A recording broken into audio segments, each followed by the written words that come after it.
PCOS শুনতে সচেতনতার অভাবও আছে এবং না জানা তো আছে। আমাদের দেশের জন্য তো অজ্ঞতা একটা বিশাল বড় ইস্যু। এই ক্ষেত্রে অনেক সময় মা দেখা যায় তার মেয়েকে ব্লেম দিচ্ছে। আপনার হিসেবে কিন্তু 45 আর 25, তার মানে অনেক বেশি। অর্ধেক কিন্তু না, অর্ধেকেরও বেশি। তখন হয়তো দেখা যায় অনেক সময় জিন হাজিরাও করে মাসিক আনার জন্য। সে পিসিওএস বুঝতে পারছে না, কিন্তু সে তো তার বেবি না হওয়াটা বুঝতে পারছে। ওভারওয়েট যেটা, সেটাকে আমরা অবশ্যই কাটল করি। আমরা একটা মেটফর্মিন দিয়ে তার চিকিৎসাটা করি। পিসিওএস কিন্তু ঘরে বসে ডায়াগনোসিস করা যাবে না। কোনোভাবেই সে ওয়েট রিডিউস করতে পারছে না, অথবা কোনোভাবেই তার ওয়েটটা বাড়ছে। তো ডায়াগনোসিসের জন্য অবশ্যই ডাক্তারের শরণাপন্ন হতে হবে।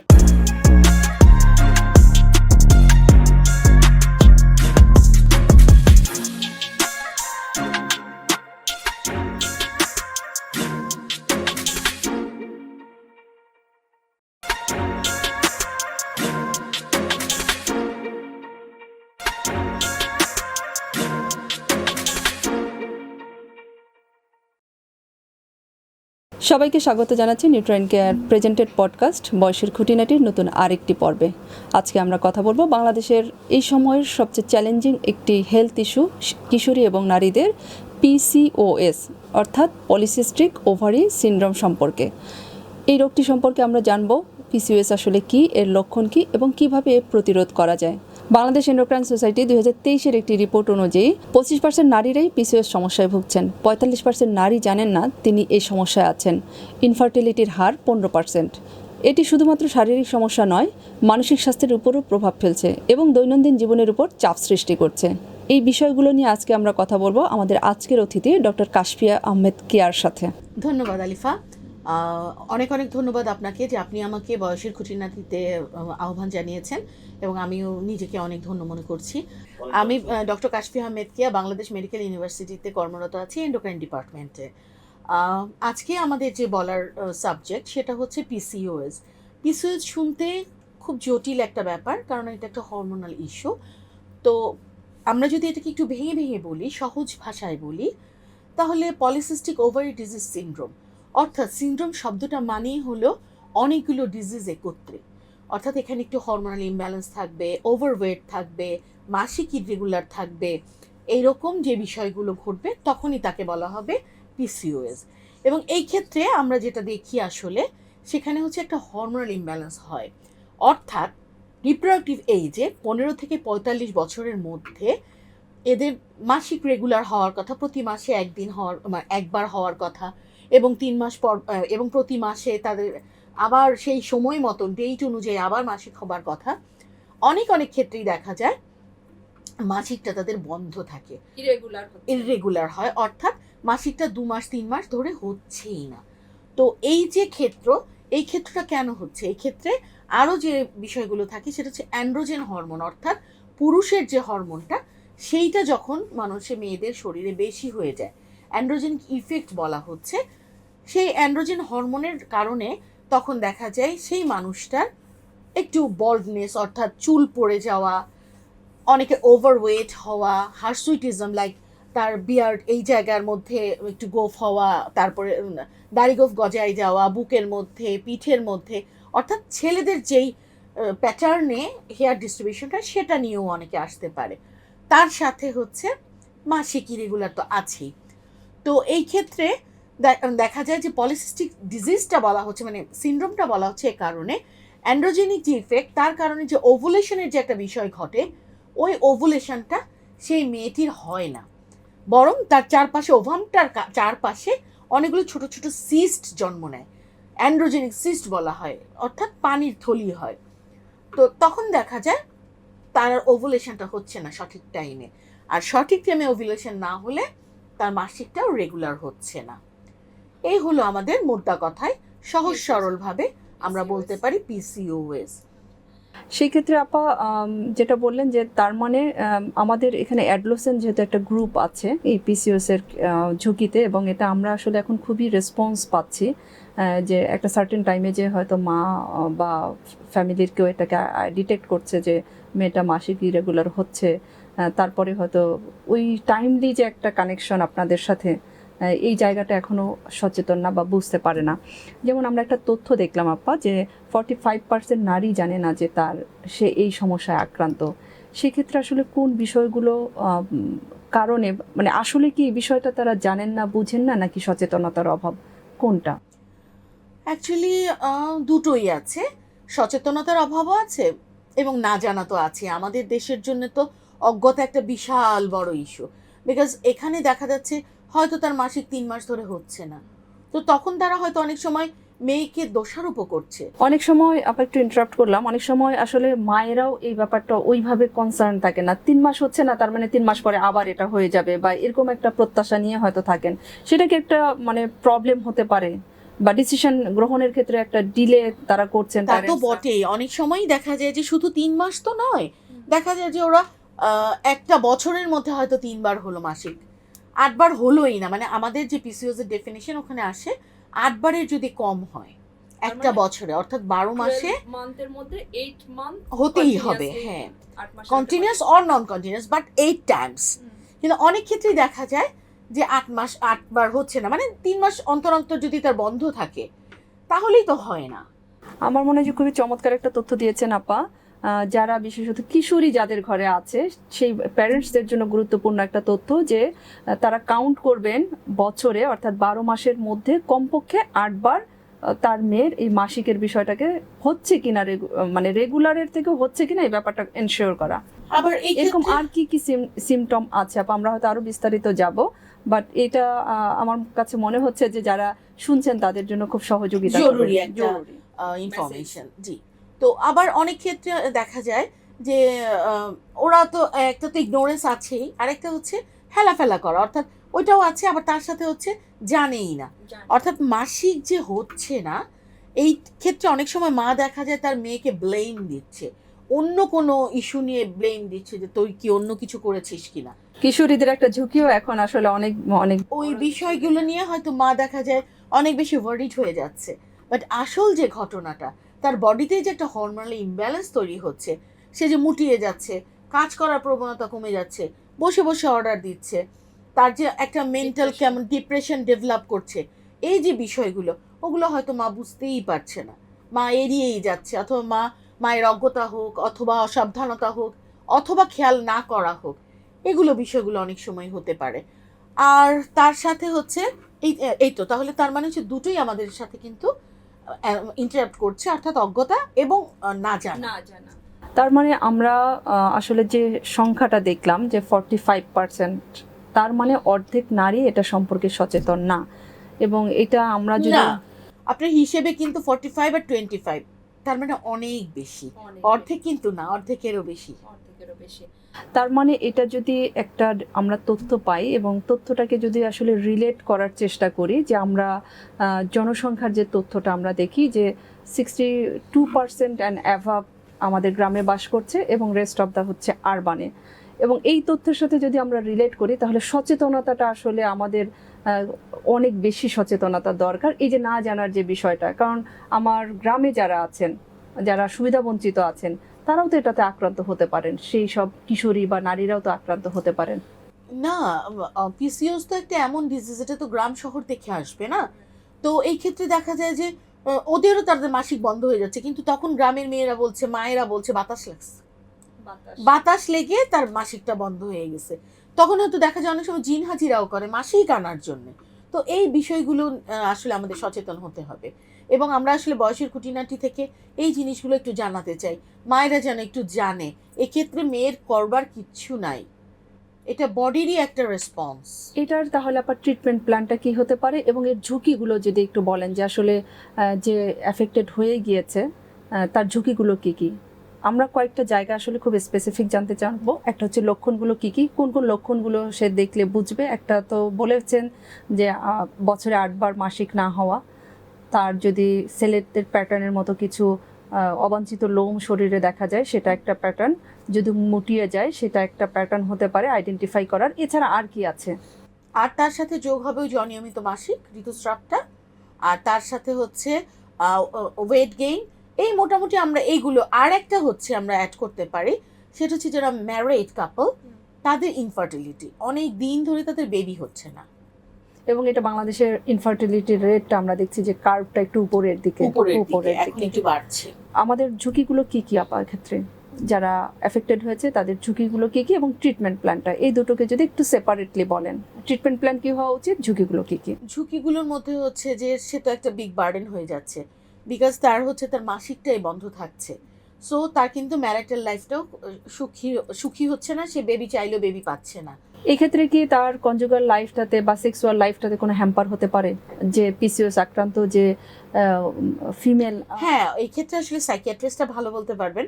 তারপরেও ডিপ্রেশন ডেভেলপ করে, এবং শ্বশুর শাশুড়ি ননদ যখন বলতে থাকে তোমার বেবি হচ্ছে না, তখন তো তার একটু ট্রমা থাকে, তখন তার সেক্সুয়াল লাইফটা তো অবশ্যই হ্যাম্পার্ড হয়।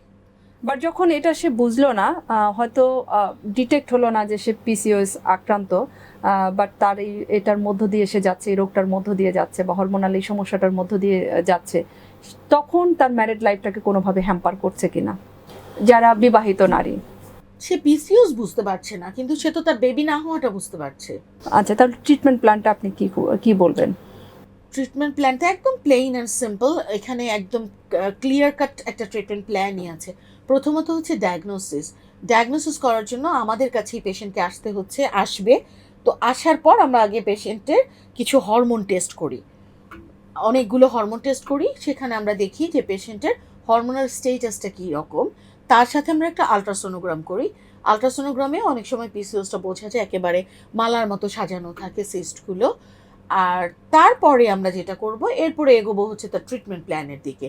ট্রিটমেন্ট প্ল্যানের যে সময় আমরা অনেকগুলো ইস্যু দেখি, সেটা হচ্ছে একটা হচ্ছে তার ওভারওয়েট, সেটাকে আমরা অবশ্যই কাটল করি, আমরা একটা মেটফর্মিন দিয়ে তার চিকিৎসাটা করি।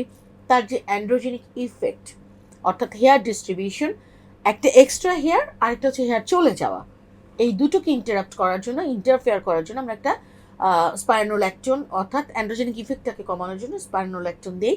এবং তার সাথে আমরা তার মাসিক রেগুলারাইজ করার জন্য একটা হরমোন, একটা পিল, এই জিনিসগুলো দিয়ে আমরা তাকে একটা চেক আপে রাখি। এবং এই ক্ষেত্রে এটা যে একটু লং টার্ম, এখানে আপনার অনেক ধৈর্য রাখতে হবে, সময় দিতে হবে। সম্ভব একেবারে নির্মূল কিন্তু কখনোই পিসিওস সম্ভব না, কিন্তু ওটা আমরা ওভাবে বলি না। পিসিওস থাকা অবস্থাতেও কিন্তু মানুষ বেবি কনসিভ করতে পারে, অর্থাৎ তার স্বাভাবিক যে নারীদের যে স্বাভাবিক কাজগুলো আফটার ম্যারেজ, এটা সে সব সুন্দর মতন চলতে পারে। কিন্তু ওই যে তাকে একটু রেগুলার ফলো আপে থাকা, রেগুলার আমাদের কাছে আসা, চিকিৎসা পদ্ধতিটা ঠিক মতন নেয়া, শুধুমাত্র ওষুধগুলো লিখে নিয়ে গিয়ে ওষুধ আর কেনা হলো না, অথবা মাঝখানে 2 মাস আর ওষুধ খাওয়া হলো না, তখন কিন্তু নতুন করে আবার শুরু করতে হয়। আমাদের প্র্যাকটিস, আমাদের সোসাইটিতে, যে আমরা হয়তো ডক্টরের কাছে খুব আগ্রহ নিয়ে যাই, তারপরে তারা কিছু সাজেস্ট করলেন, সেটাকে নিয়ে ঘরে আসি, এটা হয়তো 10 থেকে 15 দিন আমরা কন্টিনিউ করি, তারপরে স্টপ। কিন্তু এই জাতীয় সমস্যার ক্ষেত্রে যারা আসলে এই সমস্যা আছেন, তারা যেন এই প্রবণতা থেকে একটু আউট অফ। অনেক সময় তাদের অর্থেরও প্রবলেম থাকে, অর্থের জন্য তারা কিনতে পারেন না ওষুধপত্র। এটা কি খুব এক্সপেন্সিভ নাকি, যে প্ল্যানগুলো আপনি খুব বেশি এক্সপেন্সিভ না, কিন্তু দেখা যায় কি ওই তারা তো, আমাদের মেয়েরা তো ম্যাক্সিমামই মা, বাবা, ভাই অথবা হাজবেন্ডের উপর ডিপেন্ডেন্ট। তো যখন লং টাইম তাকে ওষুধগুলো খেতে হয়, কনজিউম করতে হয়, তখন তাকে দেখা যায় কিছু সমস্যার সম্মুখীন হতে হয়, অর্থনৈতিক সমস্যার সম্মুখীন হতে হয়, বা কিছু খোটা তাকে শুনতে হয়, কিছু ইনভলভমেন্টের কথা তাকে শুনতে হয়। এই ক্ষেত্রে আমি আরেকটু কথা আপনাকে জানিয়ে রাখি, আপনার মাধ্যমে আমি আমার দর্শক শ্রোতাকে জানাতে চাই। সেটা হচ্ছে পিসিওস কিন্তু ঘরে বসে ডায়াগনোসিস করা যাবে না। অনেক সময় দেখা যায় হরমোনাল ইমব্যালেন্স, অর্থাৎ হাইপোথাইরয়েডিজমের কারণেও কিন্তু পিসিওসের মতন লক্ষণগুলো দেখা যায়। এবং অনেক সময় ইসের কারণেও দেখা যায় যে হাইপার প্রোল্যাক্টিনেমিয়া, অর্থাৎ প্রোল্যাক্টিন হরমোনটা যদি আমাদের বডিতে বেড়ে যায়, তখনও কিন্তু পিসিওসের মতন ফিচারগুলো শো করে। সো এই ক্ষেত্রে আমরা কিন্তু অবশ্যই আগে ডায়াগনোসিসটাকে কনফার্মড করে দেন চিকিৎসাটা নিই। তার মানে এটার কি ইন জেনারেল এরকম কোনো মেসেজ দিতে চান কিনা, প্রত্যেকটা মেয়ে সে ফিল করুক না করুক, কমপক্ষে বছরে একটা এরকম চেক আপের জন্য তারা উদ্যোগ নেবেন কিনা? না, যদি তার রেগুলার মাসিক থাকে, একনে না থাকে, কোনো রকম কমপ্লেইন না থাকে তাহলে তার রেগুলার চেক আপের মধ্যে এটা পড়বে না। তাহলে আপনার লক্ষণগুলো যদি আরেকটু সহজ করে আমাদের দর্শকদের উদ্দেশ্যে বলেন যে কোন কোন সিমটমগুলো তারা দেখলেই আসলে একটু শরণাপন্ন হবেন একজন মানে আমি যে সিমটমগুলো আসলে বলতে চাইছি সেই সিমটমগুলোর মধ্যে কিন্তু যে কোনো একটি সিমটম হলেও তারা চলে আসবেন। আমি বলছি একটা গ্রুপ অফ সিমটমস, হ্যাঁ অবশ্যই বলছি, কিন্তু একটা গ্রুপ অফ সিমটমস, কিন্তু এই সিমটমসের যে কোনো একটি যদি হয় তাহলেও কিন্তু পেশেন্ট চলে আসবে। যেমন 1 নম্বর হচ্ছে ওয়েট গেইন, কোনোভাবেই সে ওয়েট রিডিউস করতে পারছে না অথবা কোনোভাবেই তার ওয়েটটা বাড়ছে, দুটো জিনিস, একটা সে কমাতে পারছে না আরেকটা বাড়ছে, ইনক্রিজিং, এটা হলেও সে চলে আসবে। আরেকটা হচ্ছে তার মাসিক অনিয়মিত, কোনোভাবেই তার মাসিকটা রেগুলার হচ্ছে না, 21 দিনের কম অথবা 35 দিনের বেশি, যদি এটাও হয়। টাইম লাইনটা খুবই স্পেসিফিক করে বলেছেন, অর্থাৎ 21 দিনের কম এবং 35 দিনের বেশি, যদি এটা হয়, অথবা অ্যামাউন্টে বেশি হয়, অথবা যদি পরিমাণে কম হয়। ডিউরেশনটা কি এখানে ম্যাটার করে, যে নির্দিষ্ট কোনো ডিউরেশন, যে ডিউরেশনটা না, অ্যামাউন্টটা যদি কম হয়, অথবা প্রচুর লোয়ার অ্যাবডোমিনাল পেইন থাকে, তলপেটে অনেক ব্যথা অনুভব করে, তখন কিন্তু আমাদের কাছে আসবে হরমোনাল চেক আপগুলো নেওয়ার জন্য।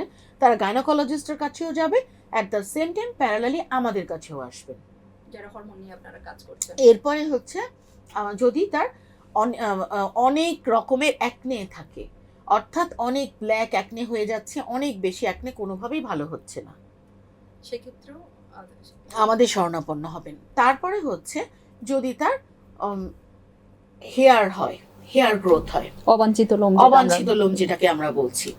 তারপরে যদি প্রচুর তার হেয়ার ফল হয়, ইদানিং আমরা অনেক পেশেন্ট পাচ্ছি যাদের হেয়ার ফল নিয়ে তারা আমাদের কাছে চলে আসছেন। প্রথমে তারা স্কিনের কাছে যাচ্ছেন, এরপরে আমাদের কাছে চলে আসছে। তাহলে আপনার কথা আমার সবশেষ যেটা মনে হচ্ছে এসে মানে একটা গ্রুপ অফ কেয়ার প্ল্যান তার দরকার। যদি স্কিন একই সাথে অ্যাফেক্টেড হয় তার মানে স্কিন কেয়ারটাও তার দরকার হরমোনের ট্রিটমেন্টের পাশাপাশি। এবং যদি মুটিয়ে যায় সেক্ষেত্রে আপনারা সাজেস্ট করেন কিনা যে তাদের খাদ্যাভ্যাসের যে পরিবর্তন বা একটা ডায়েটিশিয়ানের সাথে যোগাযোগ করে, এই ধরনের সাজেশন করেন কিনা? অবশ্যই আমরা করি, না অবশ্যই প্রয়োজন আছে, একজন ডায়েটিশিয়ানের কথাবার্তা তাদেরকে শুনতে হবে। অ্যাট দ্য সেম টাইম আমরাও কিছু চিকিৎসা, প্রাথমিক কিছু চিকিৎসা দিয়ে দেই যাতে করে তার স্লিম হওয়া, তার ওয়েট লুজ হওয়া, এবং এর সাথে তার লাইফস্টাইল, অর্থাৎ সে একটু খেলাধুলা করবে, ইনডোর গেমসের চাইতে আউটডোর গেমস করবে, কালচারাল ইস্যুগুলোর সাথে দৌড়াবে, এই যে বিষয়গুলো, খাবার দাবার, অবশ্যই তার লাইফস্টাইলের সাথে ফুড প্যাটার্নটা রিলেট করবে। ফুড প্যাটার্নটা অবশ্যই এখানে একটা বড় ইস্যু হিসেবে থাকবে, একটা বড় ইনফ্লুয়েন্সিয়াল ফ্যাক্টর হিসেবে কাজ করে। মানসিকভাবে এরা যারা পিসিওএস আক্রান্ত, মানসিক স্বাস্থ্যটা কিভাবে তাদেরকে মেনটেন করার জন্য আপনারা সাজেস্ট করেন বা গাইড করেন? প্রথমত তাদের তো অনেক ডিপ্রেশন থাকে, তারা কিন্তু লোকচক্ষুর আড়ালে চলে যায়। যদি ওবিজ একটা পেশেন্ট হয়, একটু বেশি মোটা হয়ে যায় এবং গায়ের রংটা কালো হতে থাকে, তারপর দেখা যায় ঘাড়ের কোণটার মধ্যে কালো হয়, এটা দেখা যায়, হ্যাঁ একদম দেখা যায় মোটা হয়ে গেছে, তো তখন দেখা যায় যে সে একটু সাজগোজ করতে চাইছে না, সে কোনো প্রোগ্রামে যেতে চায় না, সে কোনো একটা সামাজিক কোনো অনুষ্ঠানে যেতে চায় না। আগে যেই মেয়েটার অনেক বন্ধু ছিল সেই বন্ধুগুলোর সাথে থেকে তার নিজেকে উইথড্র করে, ডিপ্রেশনে ঢুকে যায়। এই ডিপ্রেশনটা থেকে বেরিয়ে আসার জন্য তার ফ্যামিলির যে একটা কেয়ার, সেই কেয়ারটা সবাইকে নিতে হবে এবং তাকে মানসিকভাবে আশ্বস্ত করা যে এটা একটা সমস্যা এবং এটা ট্রিটমেন্টের মাধ্যমেই চলে যাবে। আরেকটা যেটা আপনার কথা বলতে বলতে আমার খুব কানেক্ট করছিলাম, যে অনেক মেয়েদেরই দেখা যায় যে মুখে ছেলেদের মতো বিয়ার্ড হচ্ছে বা দাড়ির মতো কিছু হচ্ছে, তাহলে এটাও একটা লক্ষণ। অবশ্যই আপু, আমাদের একটা বড় অংশ কিন্তু স্টুডেন্ট রয়ে গেছে যারা আসলে আউট অফ ফ্যামিলি থেকে এডুকেশনে আছেন, যারা ইউনিভার্সিটিতে আছেন বা কলেজে আছেন, অনেকেই ফ্যামিলির সাথে থাকছেন না, এবং তারা যদি এই পিসিওএসে আক্রান্ত হয়ে থাকেন, তাদের জন্য আপনি শারীরিক, মানসিক এবং তার যে নিউট্রিশনাল ইস্যুগুলো বললেন যে সেটাতেও তার নার্চার দরকার, কিভাবে সে করবে, এই যে মানসিক সাপোর্টটা তাকে কে দিবে, তাদেরকে কিভাবে আপনারা হ্যান্ডেল করছেন? আমাদের কাছে তো স্টুডেন্টরা আসেই, কারণ স্টুডেন্টরা অনেক বেশি অ্যাওয়ার্ড, ওরা অনেক কিছু জানতে পারে, গুগল সার্চ করলে অনেক কিছু জানা যায়, ওরা তো চলেই আসে। প্রথমত হচ্ছে স্টুডেন্টরা যারা একা এখানে আসে তারা কিন্তু অতটা ডিপ্রেস থাকে না, প্রথমত তারা অনেক বেশি মেন্টালি হেলদি থাকে, স্ট্রং থাকে, মানে এটা মেনে নেওয়ার তাদের যে ক্যাপাসিটি, এটাকে তারা ডেভেলপ করে ফেলে থাকে, এটা এক। আর 2 নাম্বার, যদি তারা এটাকে খুব বেশি একটা বড় কষ্টের একটা কারণ মনে করে তখন আমরা সাইকিয়াট্রির কাছে পাঠাই, কাউন্সিলরের কাছে পাঠাই। কাউন্সেলিং নিলেই তখন অনেকখানি তাদের ঠিক হয়ে যায়। সবশেষ যেটা জানতে চাবো যে পিসিওএস নিয়ন্ত্রণের জন্য, যেহেতু এটা এখন আমাদের আসলে নারীদের খুবই চ্যালেঞ্জিং একটা হেলথ ইস্যু হয়ে দাঁড়িয়েছে, সেক্ষেত্রে এবং আমরা দেখলাম যে পরিসংখ্যান যে 62% উপর জনসাধারণ আমাদের আরবানের বাহিরে অর্থাৎ রুরালে বসবাস করছে, এবং যেহেতু এই রোগটা আসলে রুরাল আরবান বলে কিছু না, যে কাউরে হতে পারে, সেক্ষেত্রে কি কি ধরনের প্রতিরোধ বা প্রিভেনশনগুলো কি কি নিতে পারে? অ্যাকচুয়ালি এটা একটা হরমোনাল ডিজিজ, তো এই ক্ষেত্রে আসলে আমাদের হাতে খুব বেশি কিছু থাকে না। তো তারপরেও যদি আমরা ভাবি যে প্রিভেনশন বলে যদি কিছু থেকে থাকে, তার মধ্যে হচ্ছে তাকে সবসময় অ্যাওয়ার্ড থাকতে হবে। আর এটা হচ্ছে সে যেন মোটা এক্সট্রা ওবিস যেন না হয়ে যায়, এক্সট্রা যে ওয়েট গেইন ওই ব্যাপারটাতে যেন তার একটা কনসার্ন থাকে, সেজন্য একটু কনসিয়াস থাকে। পিসিওএস এর লক্ষণগুলো যদি আমরা বলি, তাহলে প্রথমেই চলে যাবে হচ্ছে ওভারওয়েট। যদি পেশেন্ট কখনো বলে যে আমার ওজন আমি কোনোভাবেই কমাতে পারছি না, আবার এমনও হয় যে পেশেন্ট বলে অনেক সময় যে আমি ওজন আমার বাড়ছে, যে কোনো একটা কমপ্লেন নিয়ে যদি আসে, তাহলেও হচ্ছে আমরা ভাববো পিসিওএস হয়েছে। তারপরে যদি তার চুল পড়ে যায়, অনেক চুল পড়ে যায়, ম্যাসিভ হেয়ার লস হয়, তারপর যদি তার হেয়ার গ্রোথ হয়, অর্থাৎ তার আনওয়ান্টেড এরিয়াতে যেই হেয়ারগুলো হয় সেই হেয়ারগুলো যদি আসতে থাকে, তখনও আমরা কিন্তু ভাববো যে আসলে তার পিসিওএস হয়েছে কিনা। আবার তার সাথে হচ্ছে ইররেগুলার মিনস্ট্রেশন, অর্থাৎ মাসিক যদি তার অনিয়ন্ত্রিত থাকে, আর তার সাথে যদি ম্যারিটাল লাইফ হয়, তখন দেখবো যে তার ইনফার্টিলিটি হচ্ছে কিনা, অর্থাৎ অনেক বছর ধরে বিয়ে হয়েছে কিন্তু বেবি হচ্ছে না, বেবি কনসিভ করছে না। এর সাথে সাথে আমি আরেকটু বলে রাখি, এই যে পিসিওএস এর লক্ষণগুলো, এগুলো কিন্তু আসলে আমরা কমপ্লিটলি পিসিওএস বলতে পারবো না, কারণ এর সাথে প্যারালালি আরও কিছু কিছু কারণেও কিন্তু আমাদের এই পিসিওএস এর লক্ষণগুলো দেখা যায়। যেমন যদি হাইপোথাইরয়েডিজম হয়, থাইরয়েডের যদি কোনো ইররেগুলারিটিস হয়, তখনও কিন্তু মাসিকটা অনিয়মিত হয়। আবার হাইপার প্রোল্যাক্টিনিমিয়া বলে একটা কথা আছে আমাদের ডাক্তারি ভাষাতে, সেই ক্ষেত্রেও যদি তার কারোর প্রোল্যাক্টিন লেভেলটা রক্তে বেড়ে যায়, তখনও কিন্তু তার অনিয়মিত ঋতুস্রাব হতে পারে। সো এই ক্ষেত্রে আমি এ কারণেই যেটা বলতে চাইছি যে পিসিওএস যদি হতে হয় অথবা ডায়াগনোসিসটা আগে সর্বপ্রথম, এরপরে আমরা চিকিৎসাতে যাব, তো ডায়াগনোসিসের জন্য অবশ্যই ডাক্তারের শরণাপন্ন হতে হবে এবং একজন হরমোনের ডাক্তারের কাছে আসবেন, ডাক্তারকে দেখাবেন, তখন উনি ডায়াগনোসিস করে কিছু পরীক্ষা নিরীক্ষার মাধ্যমে তারপরে আমরা চিকিৎসার দিকে এগিয়ে যাব। ধন্যবাদ আপা, অনেক গুরুত্বপূর্ণ তথ্য দিয়েছেন, আমরা অলরেডি অনেক গুরুত্বপূর্ণ তথ্য নিয়েছি। যেটা আপনি বললেন যে এটার আসলে কোনো প্রিভেনশন নাই, তাহলে আমরা এটা মুক্ত থাকার জন্য কোনো প্রক্রিয়া আছে কিনা এটা যদি একটু আমাদেরকে জানান, বা আমাদের সাথে যারা আছেন তাদের জন্য যদি বলেন কিভাবে এটা থেকে মুক্ত থাকা এই যায়। ক্ষেত্রে ওই যে ওবেসিটিটা যেন না হয় সেই জিনিসটা খেয়াল রাখতে হবে, মাসিকটা তার নিয়মিত হচ্ছে সেটা খেয়াল রাখতে হবে, আনওয়ান্টেড কোনো হেয়ার আছে কিনা, হচ্ছে কিনা, বা যেই লক্ষণগুলো আমরা বলেছি একটু আগে, চুলটা পড়ে যাচ্ছে কিনা, এক্সট্রা বেশি করে চুল পড়ে যাচ্ছে কিনা। আপা অনেক ধন্যবাদ, এতক্ষণ খুব চমৎকারভাবে খুব সাবলীলভাবে অনেকগুলো সলিউশন আপনি বলেছেন। কিন্তু এই যে একটা শব্দ বললেন যে আমরা স্ট্রেস ফ্রি থাকবো পিসিওএস থেকে মুক্ত থাকার জন্য, আমরা এখন যে টানাপোড়েনের লাইফটা লিড করছি, আদৌ কি সম্ভব স্ট্রেসলেস থাকা? আমি স্ট্রেসলেস থাকতে বলেছি। স্ট্রেস আসলে আমাদের জীবনের একটা অঙ্গাঙ্গী অংশ হয়ে দাঁড়িয়েছে, বিশেষ করে যারা আমরা শহরে থাকি, চাকরিজীবী মানুষ, তাদের জন্য স্ট্রেস একটা কমন জিনিস। কিন্তু বিষয়টা সেখানে না। স্ট্রেস আমার জীবনের সাথে থাকবে প্যারালালি। এই যে বিষয়টাকে সহজভাবে নেয়া, এটাই স্ট্রেস ম্যানেজমেন্ট। লাইক আমি যখন স্ট্রেসটাকে ম্যানেজ করতে শিখে যাব, তখনই আমি স্ট্রেস ম্যানেজমেন্টটা বলছি, স্ট্রেসলেস লাইফ বলছি। বাট যেই পেশেন্টের পিসিওএস অথবা যেই পেশেন্টের 10 বছরের সংসার জীবন, একটি বাচ্চাও জন্ম নেয় নাই, তার কিন্তু মনেই হতে পারে যে তার একটা স্ট্রেসফুল লাইফ, একটা ডিপ্রেসিভ লাইফ, সমাজ কি বলছে, শ্বশুর কি বলছে, হাজবেন্ড কি বলছে, বন্ধাত্মর যে বিষয়টা, এটা তাকে অনেক পীড়া দেয়, অনেক কষ্ট দেয় প্রতিনিয়ত। এবং যখন সে আবার আপনাদের থেকে বা সে ডিক্লারেশন হলো যে সে পিসিওএস আক্রান্ত, তার মানে আরেকটা স্ট্রেস কিন্তু তার জন্য অ্যাড হলো। কিন্তু এই ক্ষেত্রে আসলে আমাদের কাছে যখন আসে, কিছুটা আমরা কাউন্সেলিং করে দেই, অর্থাৎ সে যখন আসলো সে কিন্তু আলোর শুরুটা পেয়ে গেল, আলোর দিশাটা পেয়ে গেল, অর্থাৎ চিকিৎসাটা শুরু হয়ে গেল। চিকিৎসাটা শুরু হতে হতেই তখনই দেখা যায় যে সে স্ট্রেসটা অনেক কমিয়ে ফেলছে। আর এরপরেও যদি দেখি যে শি ইজ ওভারবার্ডেন্ড, তখন অবশ্যই আমরা একজন সাইকোথেরাপিস্ট অথবা একজন কাউন্সিলর অথবা একজন সাইকিয়াট্রিস্ট, তার কাছে রেফার করি, কারণ আমরাই তখন বুঝতে পারি আসলে সে কতটা তার জন্য ডিপ্রেশনে আছে, আদৌ তার একজন চিকিৎসকের প্রয়োজন না কাউন্সিলরের প্রয়োজন। সো সমাধানের পথ কিন্তু খোলা আছে আপা। আমার দর্শকদের উদ্দেশ্যে আমি যে কথাটা আসলে বলতে চাইছি সেটা হচ্ছে যে রিপ্রোডাক্টিভ এইজের যে কোনো এইজেই আসলে পিসিওস হতে পারে। সো পিসিওস নিয়ে ভয় পাওয়ার কিছু নাই। পিসিওস নিয়ে শুধু আমাদের একটু সচেতনতার প্রয়োজন। সচেতন হলেই আমরা পিসিওসের চিকিৎসা নিয়ে সঠিক সুন্দর একটা জীবনের মধ্য দিয়ে জীবনযাপন করতে পারি। ধন্যবাদ সবাইকে। স্বাস্থ্য, পুষ্টি, ব্যায়াম এবং সময় মতো চিকিৎসা গ্রহণ, এই ছোট ছোট পদক্ষেপগুলোই মেয়েদের সুস্থ ও সঠিক জীবনযাপনে সহায়তা করবে। সবাইকে অনেক ধন্যবাদ বয়সের খুঁটিনাটি আজকের পর্বে আমাদের সাথে সংযুক্ত থাকার জন্য। পরবর্তীতে নতুন আরেকটি পর্বে নতুন আরেকজন অতিথির সাথে আমরা নতুন কোনো বিষয়ে আলোচনা করব। সে পর্যন্ত সবাই সুস্থ থাকবেন, ভালো থাকবেন।